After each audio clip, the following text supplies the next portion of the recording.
I'd like to share with you a Dvar Torah from Parshat Achrei Mot-Kedoshim. The Torah tells us in Parshat Achrei Mot, "Ushmartem et chukotai et mishpatai asher yasa adam," that a person should observe the decrees and the judgments, v'chai behem, and he should live by them. The Gemara Masechet Yoma explains that v'chai behem really means that a person should live by mitzvot but not die by mitzvot. In other words, pikuach nefesh doche kol ha-mitzvot b'Torah. Saving a person's life, the sanctity of life, is more important than the sanctity of any mitzvah, including Shabbat.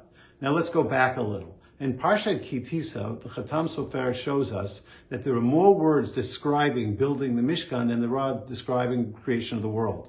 And that's because, according to the Chatam Sofer, creation of the world was a place where we should live as people. Creating the Mishkan is we're inviting God into our world. And therefore the Mishkan is more important because it's bringing God into our abodes.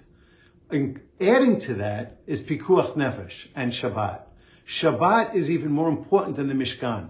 The Torah tells us in Parshat Kitisa that even though you built the Mishkan for 6 days a week, you're never allowed to build the Mishkan on Shabbat. Namely, Shabbat is more important than the Mishkan. Because as important as it was to bring God into the world through the Mishkan, Shabbat overrides and supersedes even building the Mishkan. If we take the Chatam Sofer's idea, we can embellish it a little. And let's look at it this way. Briata Olam, creation of the world, is a place where God created a place for us. Along comes the Mishkan and we create a place for God. Along comes Shabbat and supersedes even building the Mishkan, to teach us that we are now placing God in our homes and our families. Shalom Aleichem Malchei Achrei. Or, more accurately, it is really the poem of L'chadodi. L'chadodi means L'chadodi, come my beloved, L'krat Kala, to accept and embrace the bride. God and the Jewish people are going out and bringing Shabbat into our homes. So the Mishkan has super importance. Shabbat is even more important. And in Parshat Achrei Mot, we learn that saving a person's life is even more important than Shabbat. And taking the Chatam Sofer's reasoning, I would add that if Mishkan brings God into the world, Shabbat brings God into our homes. Saving a life and maintaining the sanctity of people's lives is bringing God into our own lives, into our hearts and our souls. And that is the ultimate expression of Torah and mitzvot. I share with you this idea today because we're living in a time where Pikuach Nefesh is the overriding theme and motif of our lives. We are staying isolated to protect ourselves and to protect others. But there's another reason I'm sharing this. This week, if you permit me to give a little bit of social commentary, we've seen two major violations of the laws of isolation and of distancing.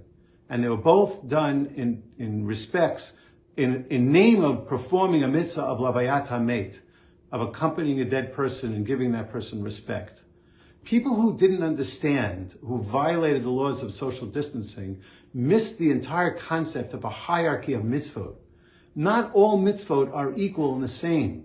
There are mitzvot that we learn that have more importance, more import, more gravitas. They have more meaning and more significance than other mitzvot. Shabbat had more significance than building the Mishkan. Pikuach Nefesh, saving a person's life, is even more than Shabbat. The choice should never have been made. Should I social distance and go to a funeral, or should I stay home? Because in essence, Pikuach Nefesh pushes off every mitzvah in the Torah. So it's important for us to remember as we stay at home and we socially isolate, that we are performing the most important mitzvah, the sanctity of all sanctities, the Mot-Kedoshim, and that is preserving life. And I wish for you this Shabbat that we bring them all together, that the Kadosh Baruch Hu built a world for us to live in. We are building a world for the God to live in, and we're inviting God into our homes tonight on Shabbat, and we are inviting God into our healthy lives so we can sanctify the Borei Olam and truly live a life of Kiddush Hashem. I wish you a Shabbat Shalom.